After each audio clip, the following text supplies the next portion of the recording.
வணக்கம். தன் முயற்சியில் சற்று மனம் தளராத விக்ரமாதித்தன் மீண்டும் மரத்தில் ஏறி வேதாளத்தை பிடித்து கட்டி தூக்கி கொண்டு நடக்கத் தொடங்கினார். வேதாளம் விக்ரமாதித்யரை நோக்கி புதிர் ஒன்றை போட்டது.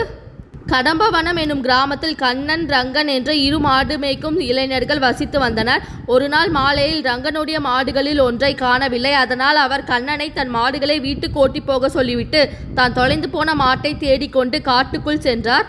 மாலை மங்கும் நேரத்தில் திடீரென ஒரு புலி எதிரே வர ரங்கன் பயந்து போய் ஒரு மரத்தின் மீது ஏறிக்கொண்டார். சிறிது நேரத்தில் காட்டில் இருள் சூழ்ந்தது. இனி தொலைந்து போன மாட்டை தேடி பயனில்லை என்று கருதிய ரங்கன் வீடு திரும்ப எண்ணிய போது அவர் அமர்ந்திருந்த பெரிய மரத்துக்கு சற்று தொலைவில் இருந்த ஒரு புதரில் இருந்து ஒரு நாகப்பாம்பு வெளியே வந்தது.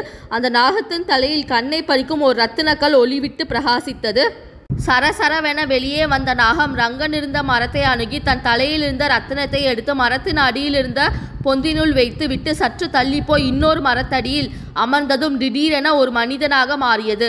நாகதேவதை போல் தோற்றமளித்த அந்த மனிதன் மரத்தடியில் அமர்ந்து கண்களை மூடிக்கொண்டு தவம் செய்ய ஆரம்பித்தார். இதை கண்ட ரங்கன் இனியும் அங்கு இருந்தால் ஆபத்து என கருதி சத்தமின்றி மரத்திலிருந்து இறங்கி ஊரை நோக்கி ஓடிப்போனார்.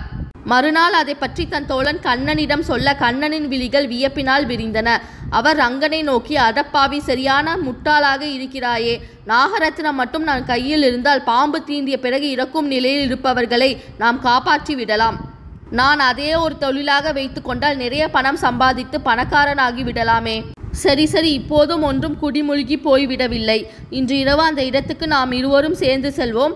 இன்றும் நேற்று நடந்தது போல் நடந்தால் நாம் ரத்தினத்தை திருடி கொண்டு வந்து விடலாம் என்று கூறினார். ரங்கன் வர மறுத்ததால் கண்ணன் மட்டும் தனியாக காட்டுக்கு சென்றார். அவர் எதிர்பார்த்தது போலவே அன்று நாகம் வந்தது. நாகதேவன் தீவிர தவத்தில் ஆழ்ந்து விட்டார் என்று தெரிந்ததும் கண்ணன் சத்தமின்றி கீழே இறங்கி ரத்தினத்தை திருடி கொண்டு ஊரை நோக்கி திரும்பினார். மறுநாள் காலையிலேயே அவர் கடம்பவனம் கிராமத்தை விட்டு வெகு தூரம் சென்று மற்றொரு பெரிய கிராமத்தை அடைந்தார். அந்த ஊரின் ஜமீன்தாரின் பெண்ணை ஒரு நாள் நாகம் தீண்டிவிட கண்ணன் தன்னிடம் உள்ள ரத்தினத்தை கொண்டு அவளை உயிர் பிழைக்க செய்தார். அதனால் மகிழ்வுற்ற ஜமீன்தார் அவருக்கு அந்த கிராமத்திலேயே வீடு அமைத்து தர அவர் அந்த ஊரிலேயே தங்கிவிட்டார். வயல்களும் காடுகளும் நிறைந்த அந்த பிரதேசத்தில் தினமும் பலர் பாம்பு தீண்டி விஷமேறி அவரை தேடி வர அவர் அவர்களை குணப்படுத்தி வந்தார். காப்பாற்றப்பட்டவர்கள் அவருக்கு கொடுத்த பல வெகுமதிகளால் அவரிடம் குவிந்த செல்வமும் ஏராளமாக ஆயிற்று. கண்ணனால் வஞ்சிக்கப்பட்ட நாகதேவன் மறுநாள் காலையில் தவம் கலைந்து எழுந்த பிறகு தன் ரத்தினத்தை தேட அது காணவில்லை. சுதேந்திரன் என்ற அந்த நாகதேவன் தன் ரத்தினத்தை இழந்து துடித்து போனார். எதிர்காலத்தில் இந்து என்ற ஒரு பெண்ணை மணக்க விரும்பி அந்த நாகதேவன் கட்டிய மணக்கோட்டை இடிந்து போயிற்று. அவர் அந்த பெண்ணை சந்தித்ததே மிகவும் சுவாரஸ்யமான நிகழ்ச்சி. ஒரு விவசாயியின் பெண்ணான இந்து பார்க்க மிகவும் அழகாக இருந்தால் ஒரு நாள் அவள் தன் குடிசை வாயில் நெல்லை காய வைத்துவிட்டு அவற்றை பறவைகள் கொட்டாமல் விரட்டி கொண்டு இருக்கையில் திடீரென்று அந்த பக்கம் ஒரு இளைஞர் வந்தார். இந்துவை கண்டதும் அவர் அழகில் மயங்கிய அவர் தன்னை திருமணம் செய்து கொள்ள அவளை வேண்ட அவள் மறுத்தாள்.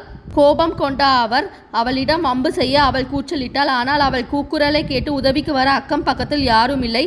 அந்த காட்சியை பார்த்து கொண்டிருந்த சுதேந்திரன் என்ற நாகதேவன் ஆதரவில்லாமல் இருந்த இந்துவின் மீது மிகவும் பரிதாபப்பட்ட அந்த இளைஞனின் மீது படம் எடுத்து சீரிப்பாய அவர் பயந்தோடி போனார். தனக்கு உதவி செய்த அந்த நாகத்தினை நன்றியுடன் இந்து நோக்க திடீரென்று அந்த நாகம் மனிதனாக மாறியது. அவள் முன் வசீகரமான தோற்றத்துடன் நின்ற சுதேந்திரன், பெண்ணே, என் பெயர் சுதேந்திரன். நான் நாகலோகத்தை சேர்ந்த நாகதேவன். என்னிடம் ரத்தினம் உள்ளது. அதன் சக்தியினால்தான் நான் இப்போது மனித உருவம் எடுத்து உன் முன் நிற்கிறேன். என்னால் அதிக நேரம் மனித உருவில் இருக்க முடியாது. ஆனால் நிரந்தரமாக மனிதனாக மாற முயற்சி செய்வேன். அதுவரை நீ எனக்காக காத்திருப்பாயாக என்று கேட்க இந்துவும் சம்மதித்தாள்.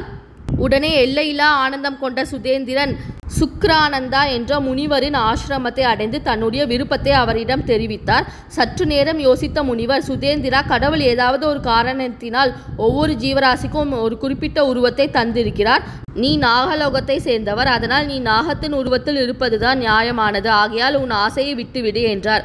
சுதேந்திரன் இந்துவின் மீது தான் கொண்டுள்ள அன்பை பற்றி கூறினார். ஆகையால் முனிவர், அவள் மீதுள்ள உன்னுடைய அன்பு மிக ஆழமானது என்று தெரிந்து கொண்டேன். ஆகவே நான் உன் ஆசையை கண்டிப்பாக நிறைவேற்ற முயல்கிறேன். என்னுடைய தவ வலிமையால் நீ இரவு முழுவதும் மனித உருவில் இருப்பாய். இரவு நேரங்களில் நீ பரம்பொருளை தியானித்து தவம் செய்து வா. உன் மூலம் பல ஜீவராசிகளுக்கு நன்மை ஏற்படும் விதத்தில் நடந்து கொள். சில நாட்களிலேயே நீ நிரந்தரமான மனிதனாக மாறுவாய் என்றார். அவ்வாறு தவம் புரிந்து வந்த இரவுகளில் ஓரிரவில் அவருடைய ரத்தினம் திருட்டு போயிற்று. அதனால் அவருடைய சக்திகளை இழந்து அவர் ஒரு சாதாரண நாகமானார். மிகவும் சக்தி வாய்ந்த அந்த ரத்தினத்தை தன்னிடமிருந்து திருடியவனை பழி வாங்குவதற்காக துடித்தார். அந்த நேரம் வேறொரு கிராமத்தில் செல்வ செழிப்புடன் வாழ்ந்து வந்த கண்ணன் தன் பழைய நண்பன் ரங்கனை பார்க்க விரும்பி கதம்பவனம் வந்தார். ரங்கனை சந்தித்து அவர் நடந்த அனைத்தையும் கூறிவிட்டு, இன்று நான் நல்ல நிலைமையில் இருக்கிறேன், அந்த நன்றியை நான் மறக்கவில்லை, என்னுடைய செல்வத்தில் பாதியை உனக்கு தருகிறேன், நீ என்னுடன் வந்துவிடு என்றார். அதற்கு ரங்கன், நன்றி கண்ணா, ஆனால் நியாயமாக உழைத்து கிடைக்கும் கூலியே நான் விரும்புகிறேன், ஆகவே நீ சென்று வா என்றார்.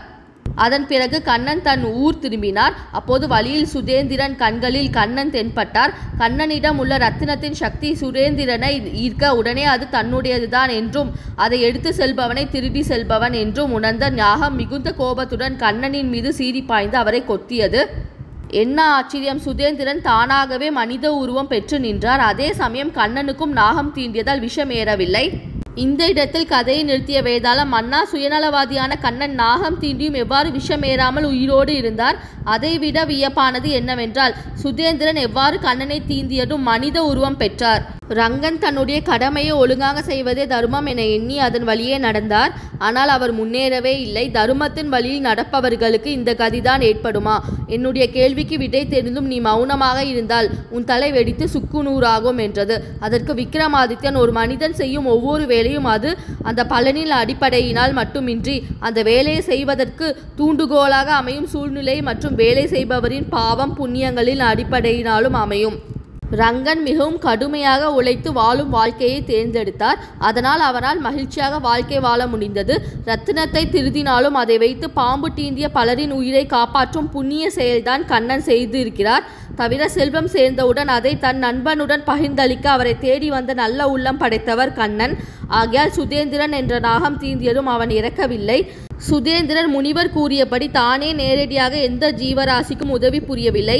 எனினும் அவருடைய ரத்தினத்தின் மூலமே பல உயிர்கள் காப்பாற்றப்பட்டுள்ளன. ஆகவே அவர் நிரந்தர மனித உருவத்தை பெற்றார் என்றார். விக்ரமாதித்யரது சரியான பதிலினால் அவர் மௌனம் களையவே வேதாளம் தான் சுமந்து வந்த உடலுடன் பறந்து சென்று மீண்டும் முருங்கை மரத்தில் ஏறிக்கொண்டது. இந்த வீடியோ பிடிச்சிருந்தால் லைக் பண்ணுங்கள், ஷேர் பண்ணுங்கள், சப்ஸ்கிரைப் பண்ணுங்கள். அடுத்து என்ன நடந்தது என்பதை பற்றி அடுத்த வீடியோவில் பார்ப்போம். ஒவ்வொரு வாரமும் விக்ரமாதித்யன் கதை நம் சேனலில் போடப்படும். அனைவரும் பார்க்கும்படி கேட்டுக்கொள்கிறேன். நன்றி.